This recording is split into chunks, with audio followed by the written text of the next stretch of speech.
तो hello student, आप सभी को स्वागत है मेरे YouTube channel similar coaching centre में। देखिए मेरे डियर स्टूडेंट, आज मैं आप सभी को अध्याय 7 डी और एफ ब्लॉक के तत्वों के सभी इम्पोर्टेंट क्वेश्चन को लेकर आया हूं बच्चों।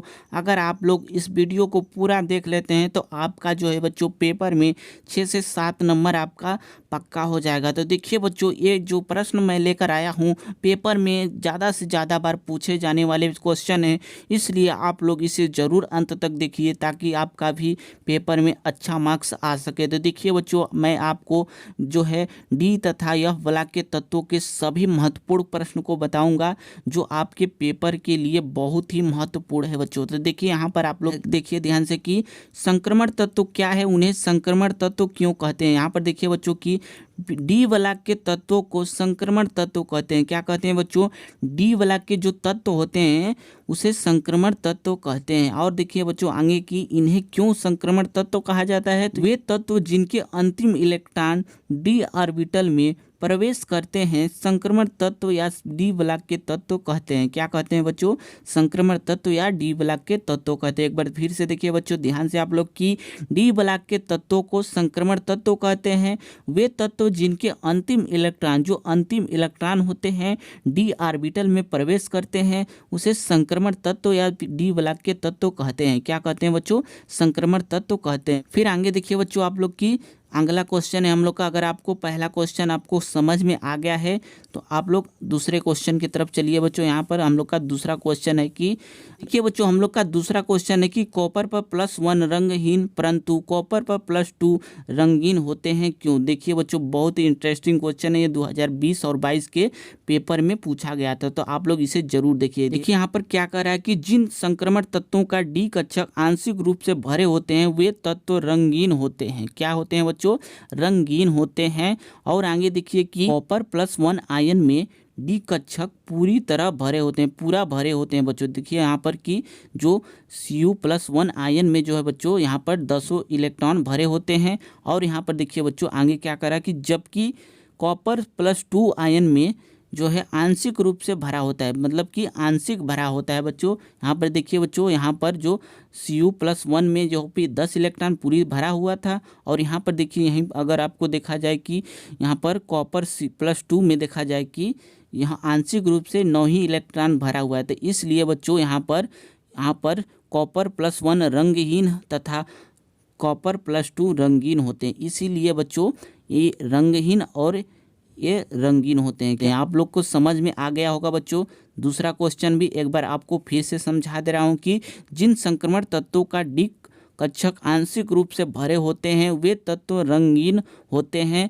और देखिए बच्चों आगे की कॉपर +1 आयन में डी कक्षक पूरी तरह भरा होता है जबकि कॉपर +2 आयन में आंशिक भरा होता है। इसलिए कॉपर +1 रंगहीन तथा कॉपर +2 यहाँ पर रंगीन होता है। क्या होता है बच्चों? रंगीन होता है। तो देखिए बच्चों अगर आपको दूसरा क्वेश्चन आपको अच्छे तरीके से समझ में आ गया है तो तीसरे क्वेश्चन की तरफ चलते हैं। हम लोग का तीसरा क्वेश्चन बहुत ही इंपॉर्टेंट है बच्चों। आगे आप लोग देखिए यहाँ पर कि संक्रमण तत्वों के गलनांक तथा क्वथनांक उच्च होते हैं क्यों। क्या कह रहा है बच्चों की संक्रमण तत्वों के गलनांक तथा क्वथनांक उच्च होते हैं क्यों। देखिए बच्चों यहाँ पर ध्यान से आप लोग की संक्रमण तत्वों के गलनांक तथा क्वथनांक उच्च होते हैं क्योंकि ये संयोजकता कोष यस कक्षक के इलेक्ट्रॉनों द्वारा धात्विक बंध तथा डी कक्षक के इलेक्ट्रॉनों के साझे से सहसंयोजक बंध बनाते हैं जिससे बंधन ऊर्जा उच्च होती है। क्या होती है बच्चों? जिससे बंधन ऊर्जा उच्च होती है। एक बार ध्यान से देखिए आप लोग की संक्रमण तत्वों के गलनांक तथा क्वथनांक उच्च होते हैं क्योंकि ये संयोजकता कोष यस कक्षक के इलेक्ट्रॉनों द्वारा धात्विक बंध तथा डी कक्षक के इलेक्ट्रॉनों के साझे से ये सहसंयोजक बंध बनाते हैं जिससे बंधन ऊर्जा उच्च होती है। इसलिए बच्चों इसके गलनांक और क्वथनांक उच्च होते हैं। क्यों होते हैं बच्चों? इसलिए ये इसके गलनांक और क्वथनांक उच्च होते हैं। आशा करता हूँ बच्चों आपको जो तीसरा नंबर क्वेश्चन था आपको अच्छे तरीके से समझ में ये भी आ गया होगा। आगे देखिए बच्चों हम लोग का जो है चौथा क्वेश्चन बहुत ही सरल है बच्चों। हम लोग का चौथा क्वेश्चन है कि निम्न के सूत्र लिखिए। देखिए बच्चों ये 2019 और 2020-22 में लगातार पूछा रहा है, तो इसे भी आप लोग जरूर देखिएगा। तो यहाँ पर देखिए बच्चों की सफ़ेद कशिश का सूत्र क्या होगा कि यहाँ पर ZnSO4 इंटू 7H2O। क्या है बच्चों? ZnSO4 into 7H2O। ये क्या है बच्चों? सफ़ेद कशिश का सूत्र है। आगे देखिए बच्चों हम लोग का हरा कशिश का सूत्र क्या होगा कि FeSO4 इंटू 7H2O। क्या है बच्चों कि FeSO4 इंटू 7H2O। क्या है बच्चों?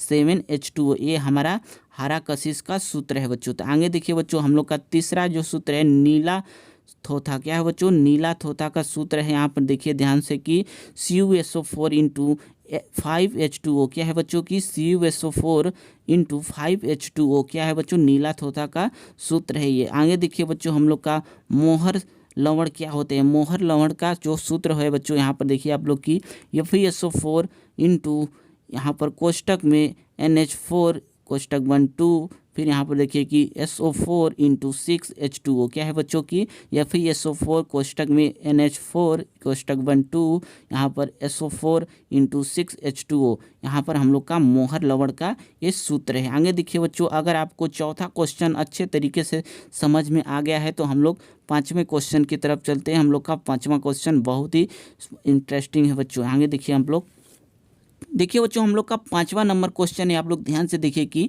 अधिकांश संक्रमण तत्व अनुचुंबकीय व्यवहार करते हैं क्यों? क्या कह रहा है बच्चों की जो अधिकांश संक्रमण तत्व होते हैं चुंबकीय व्यवहार क्यों करते हैं? यहाँ पर कह रहा है कि क्यों करते हैं। तो यहाँ पर देखिए बच्चों की अयुग्मित इलेक्ट्रॉनों से युक्त पदार्थ अनुचुंबकीय कहलाते हैं। क्या कह रहा है कि जो अयुग्मित इलेक्ट्रॉनों से जो युक्त पदार्थ होते हैं अनुचुंबकीय कहलाते हैं। क्या कहलाते हैं बच्चों? अनुचुंबकीय कहलाते हैं।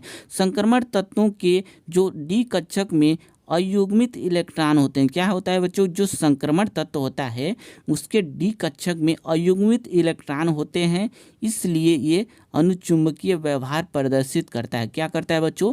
इसलिए ये अनुचुंबकीय व्यवहार प्रदर्शित करता है। एक बार फिर से देखिए आप लोग की अयुग्मित इलेक्ट्रॉनों से युक्त पदार्थ अनुचुंबकीय कहलाते हैं।